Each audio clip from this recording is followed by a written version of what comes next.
Hi hello welcome to NN media. నేను రాకేష్. మతి తెలివి ఉండే నా తలరాత ఇలా రాసావా అంటూ దేవుడికి రోహిత్ లేఖ రాసి మరి ఈ లోకం వదిలిపెట్టి వెళ్తున్నా దేవుడా ఇలా ఎందుకు చేశావు అంటూ మానసిక ఒత్తిడితో యువకుడు ఆత్మహత్య చేసుకున్నాడు.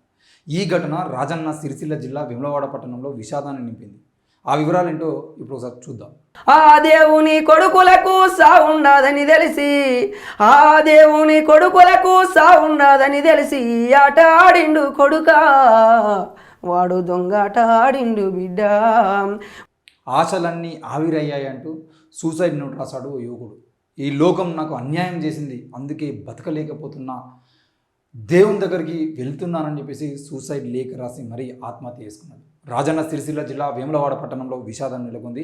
వివరాల్లోకి వెళ్తే తీవ్ర మానసిక ఒత్తిడికి లోనై ఓ బీటెక్ విద్యార్థి ఆత్మహత్యకు పాల్పడ్డాడు. వేములవాడ పట్టణంలో మటన్ మార్కెట్ ఏరియాకు చెందినటువంటి దీటి వేణుగోపాల్ రాణి దంపతుల మొదటి కుమారుడు రోహిత్. అతని వయసు 24 సంవత్సరాలు. సూసైడ్ లేఖ రాసి ఆత్మహత్య చేసుకున్నాడు. స్థానికుల సమాచారం ప్రకారం అతడు కొంతకాలంగా మానసిక ఒత్తిడిలో ఉన్నట్లు తెలుస్తూ ఉంది. సూసైడ్ లేఖలో అన్నపూర్ణదేవి కాపాడు, కరుణించు, క్షమించు, మతి తెలివి ఉండే నా తలరాత ఇలా రాసావా, అదే నీ కొడుక్కి ఇలా రాయలేదే, మేము మీ కొడుకులం కాదా, అందమైన కలల జీవితాన్ని అనుభవించాలనుకున్నా కానీ నా ఆశలన్నీ ఆవిరయ్యాయి, నాకు మరో జన్మ అవసరం లేదు, నా మృతదేహాన్ని కాశీలో ఖననం చేయండి అంటూ తుదిశ్వాస విడిచాడు. ఈ లేఖ ఇప్పుడు సంచలనంగా మారింది. ఓవైపు దేవుడి గురించి రాస్తూ మరోవైపు తన దురదృష్టం గురించి చెప్పాడు సదరు యువకుడు. ఇలాంటి కష్టం ఎవరికి రావద్దంటూ తెలిపాడు. అతడి ఆత్మహత్యతో కుటుంబం కన్నీరు మునురుగా విలిపిస్తుంది. మానసిక రుగ్మత కారణంగా ఇలాంటి సంఘటనలు జరుగుతున్నాయని వైద్యులు చెప్తా ఉన్నారు. అయితే దేవుడు ఉన్నాడని, ఆయనే అన్నీ చూసుకుంటాడనే నమ్మకంతో కొంతమంది యువకులు జీవిస్తున్నారు. అన్ని మతాల్లో ఇలాంటి విశ్వాసం ఉన్న అనేక మంది ఉన్నారన్న వాస్తవం.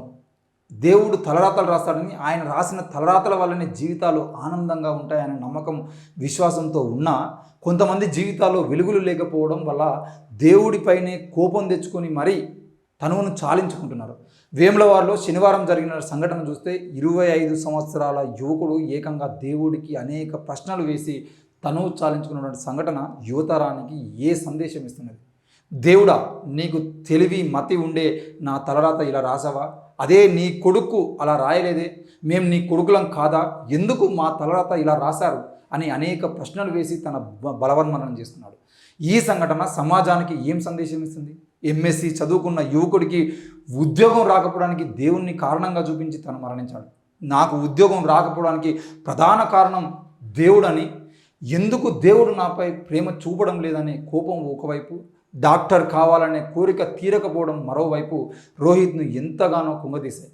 దక్షిణాది ప్రజల కొంగు బంగారంగా విలసిల్లుతున్న వేములవాడ దేవుడి సన్నిధిలో తను మరణించే ముందు ఒక లేఖ రాశాడు. అందులో నాకు మరో జన్మ వద్దని దేవుళ్ళని ప్రార్థిస్తూ లేఖ మొదలుపెట్టిన రోహిత్ తను రాసుకున్న సూసైడ్ నోటు ఒక మంచి సందేశంగా భావించాలని, మరణం కంటే జీవించడమే ఎంతో ఇబ్బంది అని చెబుతూ తను చనిపోయాడు. అంతేకాకుండా తన జీవితాన్ని జగన్మాతకు అర్పిస్తున్నానని, నా మృతదేహం కాశీలో దహనం చేయాలని లేఖను ముగించాడు. దేవుళ్ళంటే విశ్వాసం ఉండాలి, కానీ ఇంత విశ్వాసం పనికిరాదనే వాస్తవం తెలియకుండానే అనేక మంది యువకులు జీవితాలను నాశనం చేసుకుంటున్నారు.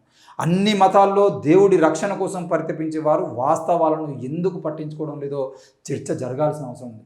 రోజు దేవుడికి మొక్కి అన్ని కార్యక్రమాలు సజావుగా జరగాలని కోరుకునే భక్తులు వాళ్ళ వ్యక్తిగత జీవితంలో వెనుకబడడానికి దేవుడు కారణమని భావించినప్పుడు ఎవరిని నిందించాలి? దేవుడున్నా లేక మనిషినా? కులం పేర, దేవుడి పేరు మీద, సంస్కృతి పేరు మీద హింస జరుగుతుంటే ఎందుకు దేవుడు ఆపడో ఎవరు చెప్పాలి? కర్మ సిద్ధాంతం చెప్పి గతంలో చేసిన పాపాలకు ప్రాయశ్చిత్తం అనుభవించాలనే సమాజం రోజు పసిపిల్లలను చెరబట్టి చంపివేస్తుంటే దేవుడు ఏం చేస్తున్నట్టు? ప్రజలు, మేధావులు ఆలోచన చేయాలి. సమాజంలో జరుగుతున్న అనేక రకాల సమస్యలకు సంస్కృతి, సాంప్రదాయాలు, కులము, మతము, దేవుడు ఇలా అనేక అమానవీయ సంఘటనలకు ఎవరు కారణమో చర్చ చేయండి. దయచేసి ఇలాంటి యువకులు మరింతమంది చావకముందే మనం ఆలోచన చేయాల్సిన అవసరం ఉంది. మతి తెలివి ఉండే దేవుడు తలరాత రాశాడని మీరు అనుకుంటున్నారా? అసలు తలరాత ఉందని మీరు భ్రమిస్తున్నారా? తలరాత ఉండేది ఉంటే ఈరోజు ఎన్నో సామెతలు మనం చూడొచ్చు.